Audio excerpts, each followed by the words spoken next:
And joining us now, Kevin Kinkead, a producer here at CBS 3 and Union writer for the Philly Voice, and Matt DeGeorge, Union beat writer and pretty much jack of all trades for Delco Times. Thanks for being here, guys.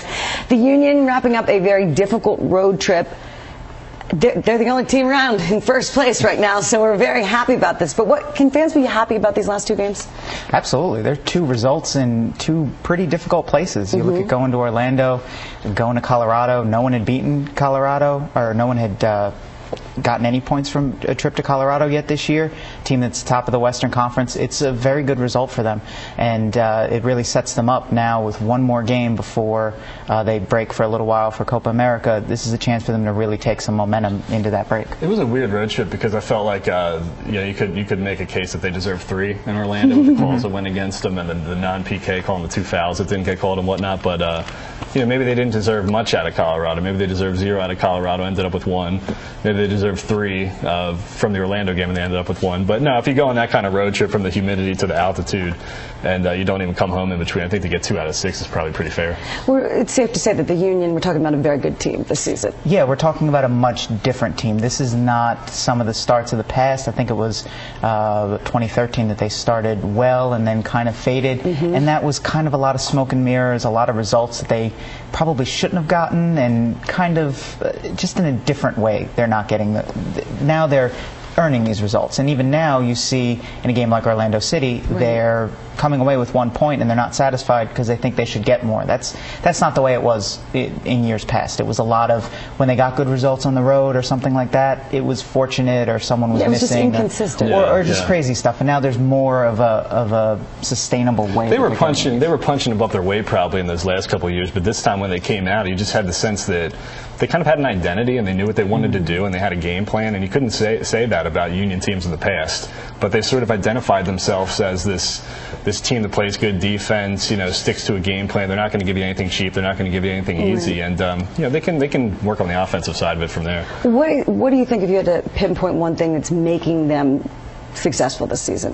I think one of the big things is that it's just a more skilled roster. We look at the last couple games, and to have a guy like Roland Alberg coming off the bench, to have Ilsinho, guys that 18 months ago were playing in major European leagues and are still, Ilsinho's 30, but Alberg's still right in the heart of his 20s. These are guys that are just more talented, and if you compare them to the guys that were coming off the bench a year ago, they didn't really have much of anything, did they? Yeah, they just also the addition of Ernie Stewart too has really just instilled sort of a professionalism on this team. They just act differently, they look differently, they carry themselves differently.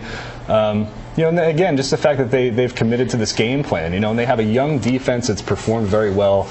Keegan Rosenberry's probably running for Rookie of the Year right now. Andre Blake has been excellent.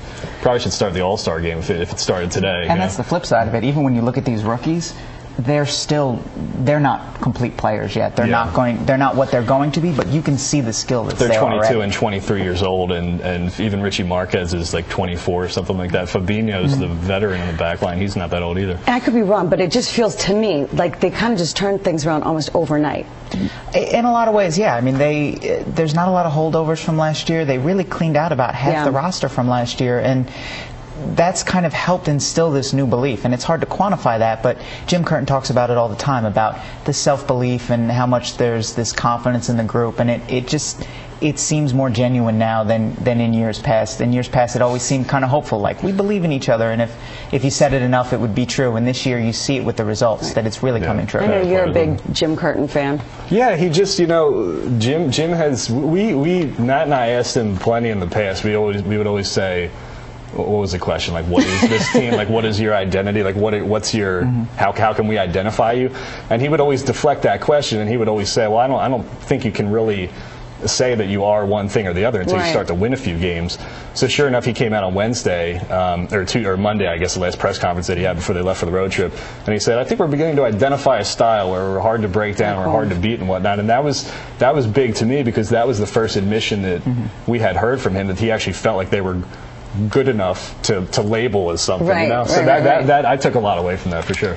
All right, switching gears a little bit, let's talk about the national team, and you touched on this earlier. We have the Copa America beginning on Friday, which is a special tournament taking place this time in the United States. Do you want to explain for people who don't even know what this is, why this is such a cool thing? I'll take it. Yeah, so the Copa America. This is the Copa America Centenario. Centenario means 100 in Spanish. So this is the 100th year that they play the tournament, and it's normally a tournament that's played in South America among South American teams, Argentina, Brazil, Ecuador, whatnot. So this year, as part of the special occasion for it, they're playing it in the United States, and the United States gets to participate in it. Would normally not be involved. They normally would not be. Yeah, they played in it once in 1995. I think that was another special occasion. Yeah, and they actually beat Argentina in that tournament. But this is different. There's going to be 3 games at Lincoln Financial Field, and Team USA is involved along with some of the big teams like Brazil and Argentina. And it's a really intriguing tournament because you're getting not just the U.S. but also Mexico. That would they competed sometimes in Copa America in the 90s and stuff like that. Yeah. And there's some Caribbean teams and some CONCACAF teams in Central America. Panama, Jamaica. So it's a very interesting kind of barometer of really the entire hemisphere of some of these top teams.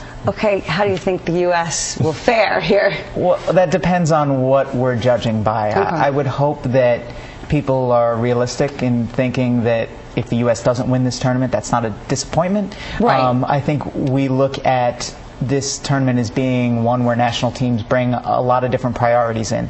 So there's some teams that are naming younger squads, teams like Brazil. There's some teams that are naming pretty much full teams. Uruguay's bringing most of their guys. Argentina's bringing Messi and some of their big dudes. Yeah. Chile, which won it last year, they're bringing most of the guys that did that, and they're one of the teams that's going to be playing in Philly. So for the U.S., I think a reasonable goal would be something around the semifinals, something where they can, prove that they can stay in there with those teams in maybe not the Brazils and Argentinas, but prove that they can beat a Chile on home soil, or they can beat a team like Paraguay or something like that. Which would be pretty remarkable. Yeah, it should. I mean, listen, you're playing this whole thing on your home turf. I mean, what kind of expectations are we setting for ourselves? I sat here with you 2 years ago. We were talking about the World Cup, and everybody was, woe is me because they didn't think they were going to get out of the group. And then sure enough, they went and got out of the group. Beat Ghana. Drew with Portugal. Probably should have beat them. But people got to have higher expectations for this. I mean, when the group came out, Colombia, Paraguay, Costa Rica, everybody was saying, "Oh man, this is a terrible group." Right. Colombia's a great team. Don't get me wrong. Really good team, one of the strongest teams in South America, but they're not Brazil, and they're not Argentina. Costa Rica is a team that plays in CONCACAF. You should beat them at home. The expectation should always be that the United States beats Costa Rica at home. I know they had a good World Cup, and they've been good recently, but the expectation is that you should always beat them, and Paraguay is not a world beater either. And you have them at home in Lincoln Financial Field in front of 70,000 people, you should beat them. Let's talk about obvious disappointment when it came to last year's Gold Cup. The United States underwhelming. Fans were upset with the coaching. All right, they've switched up the manager. What does he need to do in this tournament?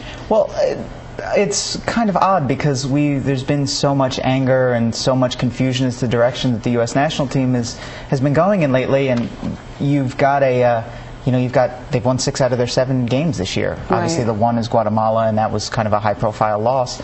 But they're playing well. They just beat Bolivia, which is the biggest margin of victory against a South American opponent.